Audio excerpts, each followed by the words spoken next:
नमस्कार ज्योतिषाचार्य। बालक मोहन दुग्गड़ के भविष्य के बारे में बताइए। प्रभु को याद करके मैं आपको फलादेश बताता हूँ। इसके मुखमंडल को देखकर लगता है कि ये बालक मेधावी होगा, सबका प्रिय होगा, अनुशासित होगा, मितभाषी और मृदुभाषित होगा। इसका बर्थ डेट और बर्थ प्लेस बताइए। वैशाख शुक्ला नवमी 13 मई 1962, सरदार शहर राजस्थान। इसकी पढ़ाई लिखाई के बारे में बताइए। ज्योतिष विद्या के आधार पर बता रहा हूँ, ये जातक स्कूल ज़्यादा नहीं जाएगा, छुट्टी जल्दी मिल जाएगी, पर भविष्य में किसी प्रोफेशनल डिग्री होल्डर से भी ज़्यादा ज्ञानी होगा। परिवार में कैसे रहेगा? पिता का सुख कम मिलेगा, माँ धार्मिक प्रवृत्ति की होगी, सब कार्यों में कुशल होते हुए भी जातक घर का मालिक नहीं बनेगा। सूर्य ग्रह को देखकर लगता है कि 11 वर्ष की उम्र के बाद परिवार से दूर हो सकता है। यह परिवार से दूर हो जाएगा, क्या मतलब है इसका? यहाँ 12 वर्ष की अवस्था में प्रव्रजा का योग बताया जा रहा है। अहिंसा को परम धर्म मानने वाला ये जातक होगा, ये अपने कुल का नाम रोशन करेगा। क्या ये कोमल बालक श्रमण बन जाएगा? चाला मंचिदा, लड़का तो महाभाग्यवान है। श्रमण क्या, ये तो श्रमणों का श्रमण महाश्रमण बनेगा। इसके नक्षत्रों को देखकर ऐसा लगता है ये जैन जगत का दीप्तिमान नक्षत्र होगा। इस जातक के जहाँ पे भी चरण टिकेंगे नए प्रभात का उदय होगा। इसके स्कूल के प्रिंसिपल रेवतमल भाटी ने भी कहा कि मोहन होनहार विद्यार्थी है, और मुझे ज्ञात हुआ कि यह स्कूल में मॉनिटर भी है। भृगु संगीता ग्रंथ में लिखा हुआ है, अभी तो स्कूल में मॉनिटर है और भविष्य में मोहन एक बड़े संघ का कैप्टन बनेगा। स्वामी जी, आपने तो बहुत बड़ी भविष्यवाणी कर दी।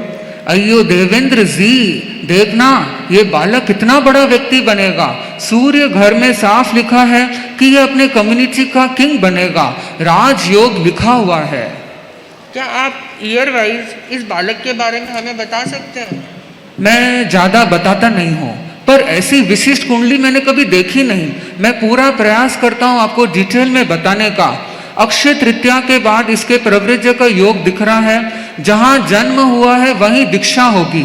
इसकी दीक्षा गुरु के हाथों नहीं होगी, कोई स अक्षर वाले साधु के द्वारा ये बालक दीक्षित होगा, और वो भी गुरु की आज्ञा से। महान आत्मा को दीक्षा देने वाला तो कोई पुण्यात्मा ही होगा। दीक्षा के बाद अध्ययन कैसे होगा? बुध ग्रह को देखकर ऐसा लग रहा है ये जातक प्रांजल प्रज्ञा का धनी होगा। सरस्वती की बहुत कृपा प्राप्त होगी, कई भाषाओं का ज्ञान करेगा, दैवी विद्या में अनुराग होगा। दैवी विद्या कौन सी विद्या है? संस्कृत भाषा। ध्यान साधना में भी रुचि रहेगी क्या? प्रशस्त और भव्य ललाट को देखकर लगता है शिक्षा के साथ साथ साधना की ओर अग्रसर होने की प्यास निरंतर बढ़ती रहेगी। घंटों घंटों ध्यान करेगा, स्थिर योगी होगा। वर्धमान स्वामी जी, जरा इसके व्यक्तित्व के बारे में भी बताइए। शुक्र ग्रह साफ दिखा रहा है कि मोहन मैग्नेटिक पर्सनालिटी वाला होगा, हर किसी के आकर्षण का केंद्र रहेगा, अपनी उम्र से छोटा लगेगा, चेहरा सुंदर होगा, शरीर बलवान होगा, पुण्याई का पुतला होगा। अयो मृदु जी, इस जातक के कानों की संरचना तो देखें, ऐसा लगता है कि कुछ सुनने को उद्यत है। यह बालक बहुत अच्छा श्रोता होगा। दुनिया में मोटिवेशनल स्पीकर तो बहुत होंगे, पर यह जातक मोटिवेशनल स्पीकर के साथ मोटिवेशनल लिसनर भी होगा। आपके ज्ञान के हिसाब से मोहन दुग्गड़ टैलेंटेड होगा? अयो देवेंद्र जी, टैलेंटेड नहीं मल्टी टैलेंटेड होगा। शुक्र ग्रह साफ बता रहा है कि कई कलाओं में एक्सपर्ट होगा, सिंगिंग में रुचि होगी, वक्तृत्व कला भी शानदार होगी, लेखन कला भी विकास करेगा, कई ग्रंथों का निर्माण करेगा। स्वामी जी, क्या गुरु की कृपा इसको प्राप्त होगी?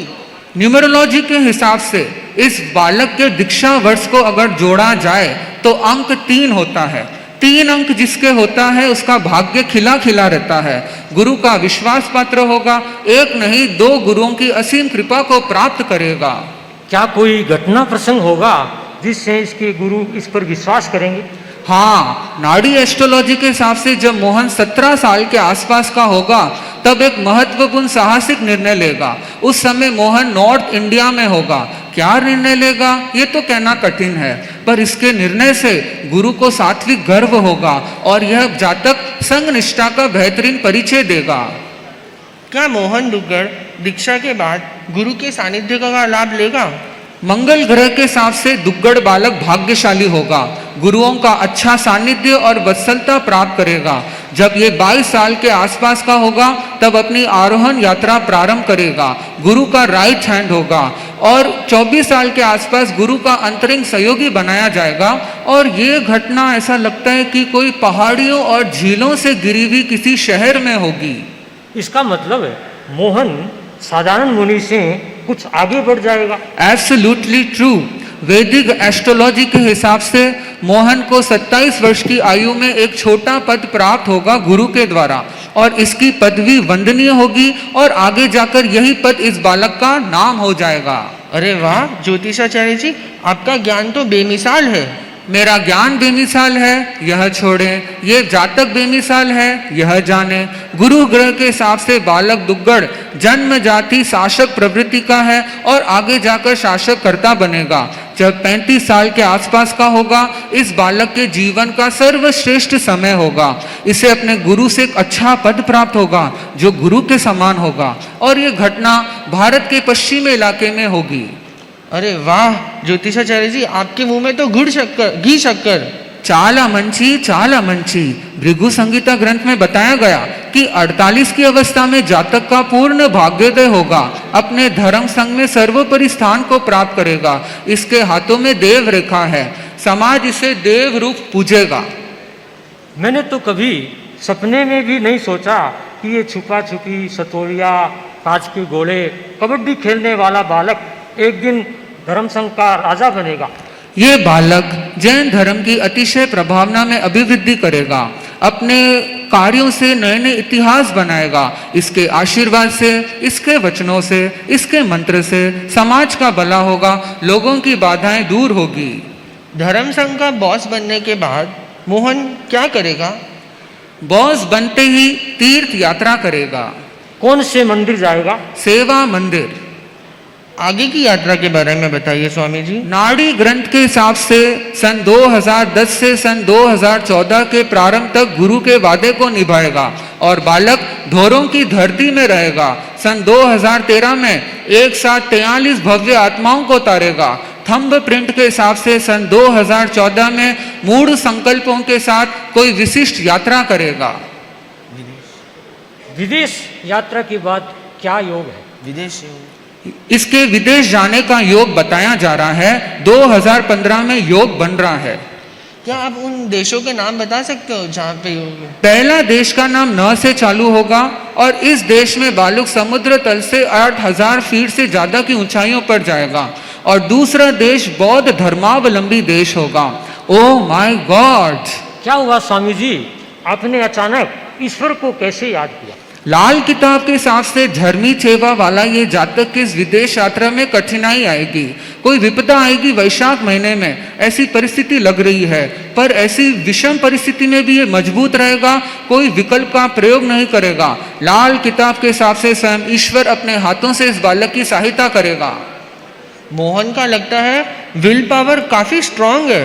साधु बन जाना, फिर उसका विदेश जाना, वो भी पदयात्रा करके, ये तो अपने आप में रिकॉर्ड हो जाएगा। इस बालक का गुरु ग्रह इतना स्ट्रांग है कि जहां भी जाएगा प्रसिद्धि को प्राप्त करेगा, कई वर्ल्ड रिकॉर्ड्स बनाएगा।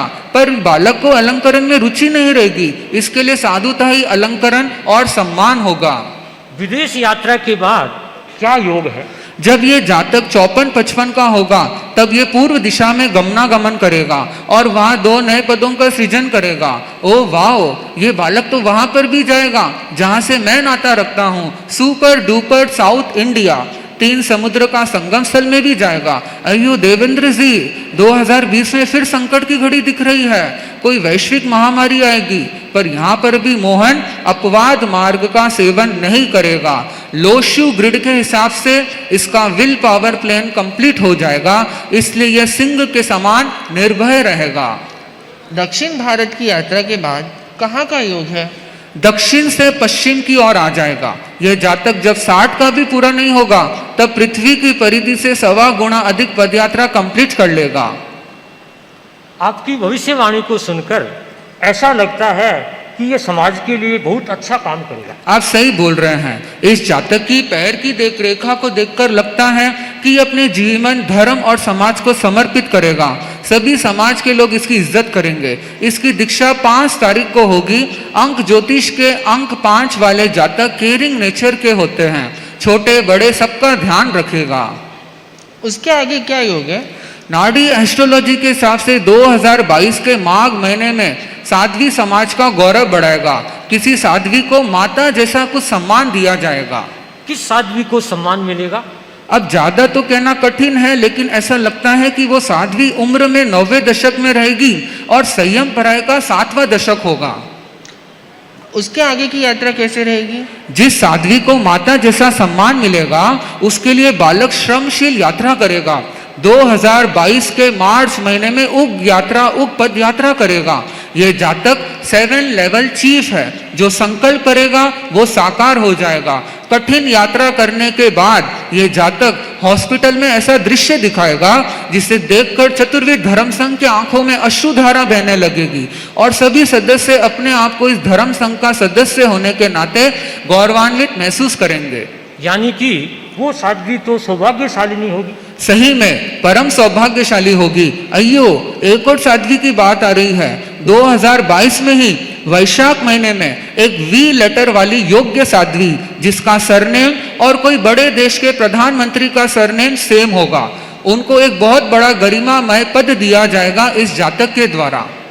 इस बालक की कई घटनाएं वैशाख महीने से ही संबंध रखती है लगता है। इस जातक के लिए वैशाख महीना लकी रहेगा। इसी साल वैशाख महीने में इसे लीडर ऑफ द एरा का सम्मान चतुर्वेद धर्म संघ के द्वारा दिया जाएगा। आपके न्यूमरोलॉजी के हिसाब से इसका लकी नंबर क्या होगा? लकी नंबर 12 होगा। हर 12 साल बाद ये जातक के लिए माइलस्टोन होगा। हर 12 साल बाद ये अपने जिंदगी में कुछ नया ऐड करेगा। यात्रा को सुनकर लगता है कि मोहन बहुत बड़ा यायावर होगा। केतु ग्रह में साफ लिखा है कि ये जातक जिंदगी में बहुत यात्रा करेगा। 64-65 की उम्र तक ये जातक 60,000 से ज्यादा किलोमीटर की पद यात्रा करेगा। 2023-24-25 में पश्चिम में रहेगा और 2026 में बड़ा वर्ष मनाएगा। और इसी वर्ष 13 मई को 10 बजे के आसपास एक विशिष्ट प्रस्तुति को देखकर सात्विक खुशी की अनुभूति करेगा। 2026 के बाद उत्तर की दिशा में जाएगा और लोगों का कल्याण करेगा। अपने धर्म संघ में नए गौरवशाली अध्यायों को जोड़ेगा। क्या आप इस बालक का पूर्व जन्म बता सकते हो? ये बालक बड़ा दिव्य रूप वाला लगता है। भिगु संगीता ग्रंथ में दिया हुआ है कि ये जातक लगता है किसी कोई विशिष्ट ऊंचे देवलोक से आया है और पूर्व जन्मों में भी विशिष्ट साधना कर चुका है और संत महात्मा भी रह चुका है। अगले जन्म के बारे में कुछ बता सकते हैं क्या? देखिए, यूं तो हम किसी जातक का आयुष्य भी नहीं बताते और उसका अगला जन्म भी नहीं बताते, पर यह बालक तो स्वयं भगवान है, इसलिए मैं बता रहा हूं। यह जातक आगे विशिष्ट देवलोक में जाएगा और वहां पे भी बड़ा पद हासिल करेगा। इसके बाद देवलोक का आयुष्य पूर्ण करने के बाद ये कोई अति विशिष्ट क्षेत्र में जाएगा, श्रमण बनेगा और वहां से सीधा मोक्ष लैंड की उड़ान भरेगा। सदा के लिए अक्षय अमर बन जाएगा। ज्योतिषाचार्य वर्धमान स्वामी जी, हमने कभी सोचा भी नहीं था कि हमारा मोहन एक दिन अध्यात्म का शलाका पुरुष बनेगा। आपकी कृपा से हम सब आज मोहन के बारे में जान पाए। धन्यवाद शब्द छोटे हैं आपके लिए। OMG मृदु जी, मैं तो आपको 1000 टाइम्स थैंक यू कहना चाहता हूँ, क्योंकि मैं इतने सालों से लोगों को फॉर्च्यून बता रहा हूँ, पर ऐसी विशिष्ट भविष्यवाणी कभी बताने का सौभाग्य नहीं मिला। मेरी तो विद्या सफल हो गई, मेरा तो दिन धन्य हो गया। अब इतना ही रखते हैं, अगले साल वैशाख महीने में फिर संपर्क करें। मंगल मंगल मंगल हो। चालो मृदु जी, दुगड़ हाउस थाना गठे नेमा वाईसाने खुशखबरी बताओ। पर अबार तो वे शायद सूत्र में गया हो सी ना। कोई बात को नहीं, बाद में चाल सा। Time 11:30 AM, place Duggar house. ठेर मोहन, भागे कटे है, बहुत बदमाशी करे। कटे गई थारी देव रेखा, जाके हाथ में देव रेखा होवे वो इतनी बदमाशी थोड़ी करे। माँ मैं तो सतोलियो खेलन जाऊं। नेमा मासा जय जिनेन्द्र प्रणाम। अपना गांव में दक्षिण भारत रा बहुत बड़ा ज्योतिषी आयोडा है और वासु बड़ा ज्ञानी ज्योतिषी आया है। वासु थारे लाडेसर मोहन की भविष्यवाणी सुनकर आया हूँ। कहीं बात भाई जी काई बात है? नेमा बाई सा थारो होनहार तो संयम ग्रहण करसी। भाई जी आ तो बहुत ही चौखी बात है कि मोहन साधु बनसी, मारो भी शासन में सिर हो जासी, इससे बढ़कर मारे और कई सौभाग्य होसी। अरे माँ साहब मृदु जी तो आपने आधी अधूरी बात बतावे। मैं थाने पूरी बात बताऊं सुनाऊं हूँ, सुनकर आपने बहुत गर्व होसी। यानी ज्योतिष आचार्य वर्धमान स्वामी जी ने बतायो है कि थारे कालजारो टुकड़ो संगरो नाथ बनसी। अरे भाई जी मैं इस बात रो गर्व को नहीं करूं कि मारो टाबर आचार्य बनसी, पर माने तो ई बात रो गौरव अवश्य होसी कि मारो लाल संगरी सेवा करसी। वाह माँ जी वाह, थारो विवेक तो गजब रो है। इतनी बड़ी बात जानने रे बाद भी थे तो घना ही निष्प्रिय हो। जठे माँ ही इतनी धार्मिक प्रवृत्ति हुआ है, वहाँ को बालक धर्म शासन में भगवान बनसी, कोई आश्चर्य को नहीं। धन्य नेमा बाई सा और धन्य थारो हो असाधारण टाबर। और ऐसे बातें सुनकर आज मैं लोग भी धन्य बन गया। हाँ नेमा मारे लाल ने, घनी घनी खम्बा, नेमा मारे लाल ने, घनी घनी खम्बा, नेमा मारे लाल ने। घनी घनी खम्बा। ओ माँ